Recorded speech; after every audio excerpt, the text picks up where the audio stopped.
여러분, T3 채널 오셨으면 좋아요 한번 눌러주시고요. 알림 설정까지 해두시면 이런 소식 제일 빠르게 받아보실 수 있어요. 자, 오늘 이야기 진짜 흥미롭습니다. 스페이스X 상장 얘기인데 요 며칠 사이 트위터, 아니 X에서 난리가 났다가 하루 만에 정리된 사건이 있거든요. 처음부터 차근차근 풀어드릴게요. 루머의 시작 로이터가 불을 질렀다. 3월 30일 로이터가 기사 하나를 내보냈어요. 내용이 뭐냐면 스페이스X가 IPO를 준비하면서 소액 개인 투자자들에게 주식을 판매하는 창구를 어디로 할지 논의 중인데 모건 스탠리 산하의 이 트레이드가 그 역할을 맡는 방향으로 협의가 진행되고 있다는 거예요. 여기까지는 뭐 그냥 그렇구나 할 수 있는 얘기인데 문제는 그 다음 문장이었죠. 로이터 보도에 따르면 로빈후드랑 소파이 이 두 플랫폼은 스페이스X 측의 역할을 달라고 적극적으로 제안했음에도 불구하고 소매 배분에서 제외될 가능성이 있다는 거예요. 거기다 피델리티도 파이 한 조각을 노리고 경쟁 중이라고 했고요. 이 기사가 금융미디어 전반으로 퍼지면서 순식간에 분위기가 달아올랐어요. 왜 이게 이렇게 큰 관심을 받았냐고요?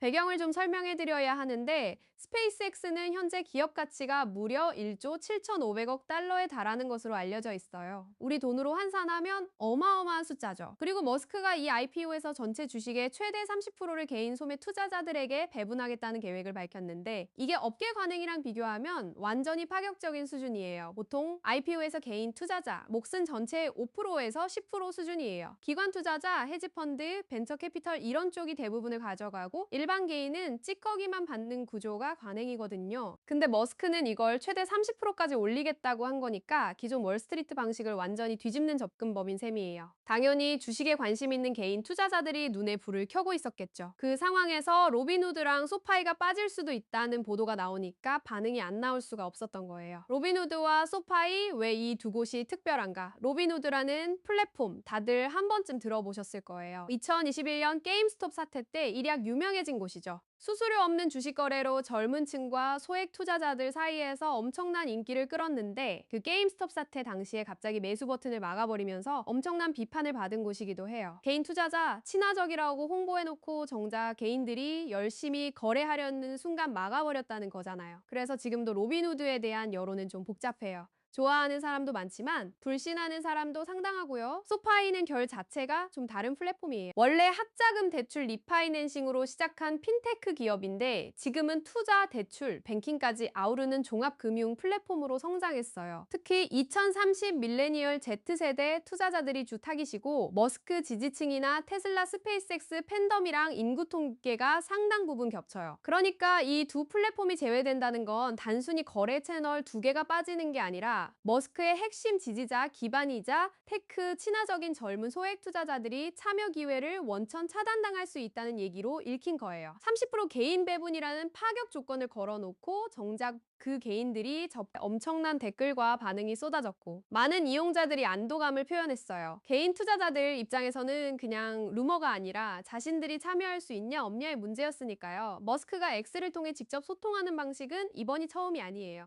테슬라 관련해서도 스페이스X 관련해서도 머스크는 공식 보도자료나 PR팀 논평보다 X 직접 발언을 훨씬 적극적으로 활용해 왔거든요. 전통적인 월스트리트 방식과는 완전히 다른 커뮤니케이션 스타일이죠. 이번에도 그 패턴이 그대로 나타난 거예요. 스페이스X IPO 지금 어느 단계인가? 사실 이번 루머 소동만큼이나 중요한 건 스페이스X가 IPO를 얼마나 현실적으로 준비하고 있느냐인데요. 보도에 따르면 스페이스X는 이르면 지금 이 시기에 상장 신청서를 제출할 가능성이 있다고 해요. 스타쉽 프로그램의 기술적 성과와 스타링크 서비스의 지속적인 성장세가 그 모멘텀을 뒷받침하고 있고요. 스타링크는 이미 수십만 명 이상의 가입자를 보유한 위성, 인터넷 서비스로 자리를 잡아가고 있고 스타쉽은 인류 역사상 가장 강력한 로켓을 목표로 반복 시험 발사를 이어가고 있는 상황이에요. 이 두 사업이 투자자들 눈에 얼마나 매력적으로 보이는지는 기업 가치 1조 7,500억 달러라는 숫자가 잘 보여주죠. 그 정도 밸류에이션을 받고 있다는 건 시장이 스페이스X의 미래 성장성을 극단적으로 높게 평가한다는 의미니까요. 머스크가 이 IPO에서 소매 투자자 비중을 30%까지 끌어올리려는 이유도 여기서 이해할 수 있어요.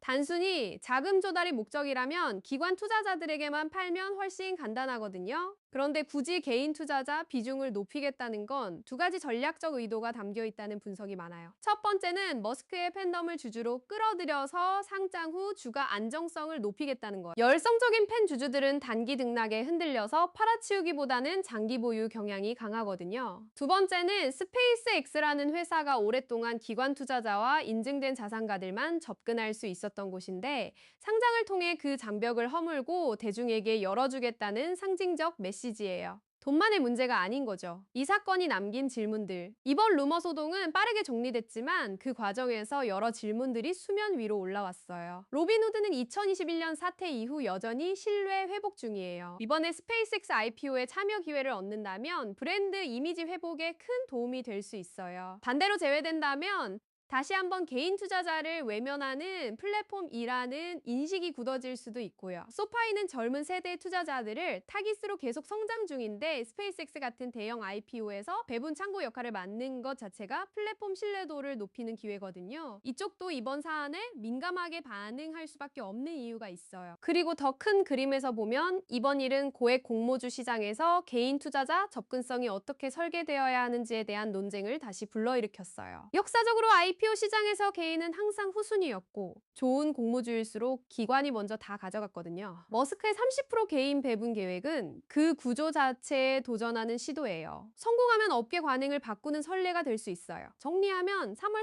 31일로이터 보도로 시작된 로빈후드 소파이 제외 루머는 3월 31일 머스크의 직접 부정으로 하루 만에 종료됐어요. 스페이스X의 기업 가치는 약 1조 7,500억 달러 수준으로 알려져 있고 머스크는 이번 IPO에서 개인 투자자에게 최대 30%를 배분하겠다는 계획을 갖고 있으며 상장 신청은 이른 시일 내에 이루어질 수 있다는 전망이 나오고 있어요. 공식 서류가 제출되기 전까지는 세부 조건들이 계속 바뀔 수 있는 만큼 T3에서도 진행 상황을 계속 지켜볼게요. 인류 최대 규모의 IPO가 될 수도 있는 이 이벤트 관심 있으신 분들은 좋아요와 구독, 알림 설정으로 업데이트 놓치지 마세요. 다음 영상에서 봬요.